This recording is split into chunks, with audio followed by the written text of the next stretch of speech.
Líbranos de tu malo, Señor, dónanos paz e dianan a que ayúdanos con misericordia, para nos quedar sempre liber de pecado y proteja contra tu tribulación, mientras nos aguarda venida gloriosa de Jesucristo, nos Salvador.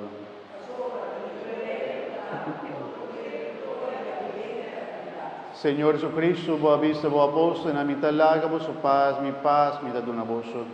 No míranos picanan, sino fe de tu iglesia, y según tu voluntad, unanos paz y unidad completo. A vos de viva y reina, dentro del siglo de siglo. Amén. Y romanan paz del Señor, sea siempre con vos. Como romanan en Cristo, la que no desea otro paz. Padre Señor. Padre Señor, señorita. Padre Señor.